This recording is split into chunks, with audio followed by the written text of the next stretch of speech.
Are you generous with that? What about your talents? Are you generous with those?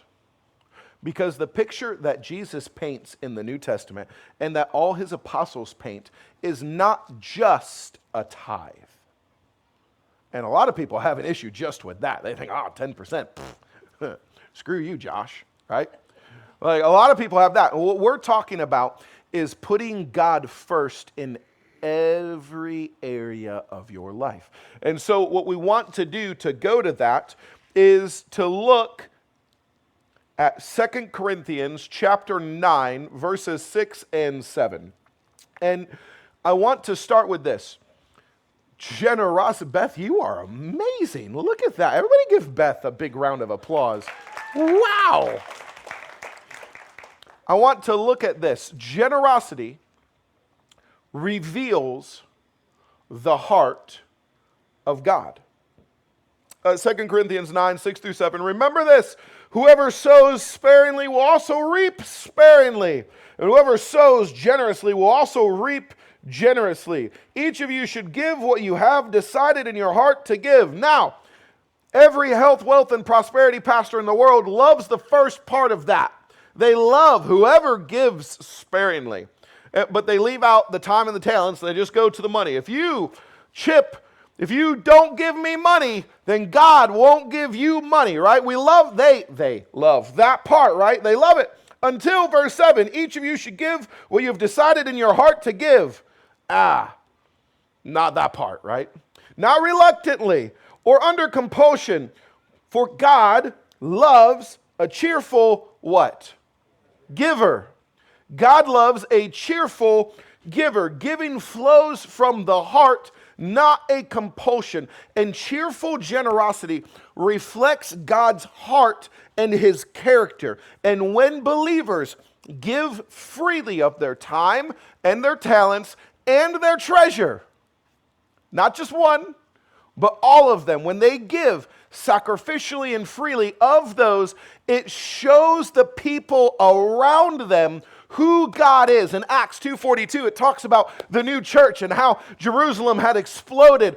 Peter got up and preached a really long-winded sermon, and thousands of people came. And you see the first megachurch born in history, even though everybody thinks they're evil. And they went and they said, we've got all these needs. And so what they do, they sold stuff. They went and helped each other. They met in each other's homes and in the synagogue and in the temple, and they gave freely to each other. And what does it say that happened? That God increased their number daily because the community was in awe of how they took care of one another. In John 13, Jesus says, they will know you by your love. And what he's talking about is not this fluffy romantic, and there I saw Marshall with his hair blowing in the wind and his jacket flapping behind him. Like that, but much more handsomely, right? And Julie went, he's so handsome, right? No, they're not talking about this fluffy, romantic, idolized. I'm sure Julie does say that every morning when you get up, Marshall, right? What Jesus was saying is they will know you by your love, and that love was a sacrificial one. They will know you by how you sacrifice, what you do for each other.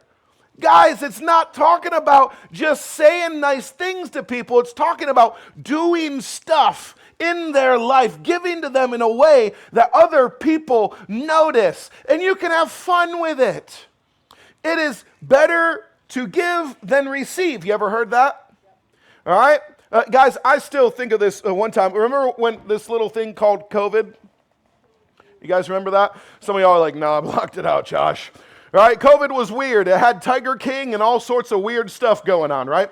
And inside COVID, one of my favorite memories ever is I got the opportunity to go to Allison and Johnny's house, right, who are avid Carolina fans. Y'all know this probably because I pick on them every Sunday about it.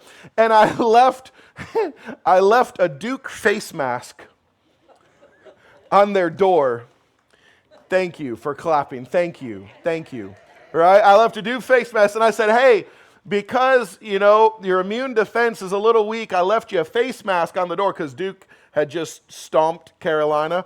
And it was amazing. And Allison sent me back this great, it was so sweet, right? Like she should have known. And she was like, oh, thank you so much. That was so nice. It's just good to know that my church family loves me. And it was, I could almost see the tears dripping down her face as she wrote it. And I was like, she hasn't opened the bag yet.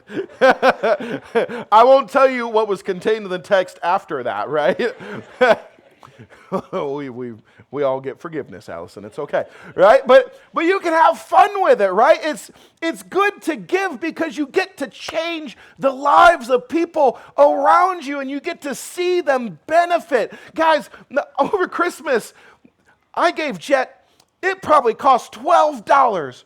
It was a box of 4 Transformers. That dude's reaction will go down in my memory as one of my favorite things ever. From a, I don't know, $12.99 maybe. And he was like, oh, like he basically had a seizure of joy, right? It is so good because when you give to other people, you bring joy into their life. Bring healing. You bring hope.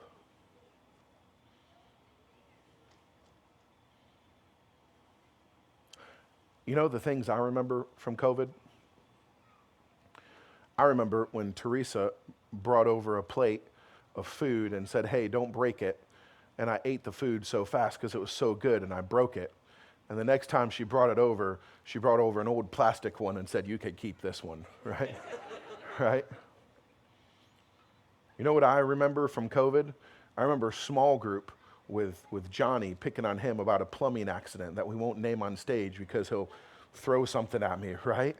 Like, you know what I remember from COVID? I remember going to house for trick or treat in weird costumes with other pastors and seeing the smiles on kids' faces. I remember when I was sick and people fed me, and I remember when other people were sick, feeding them.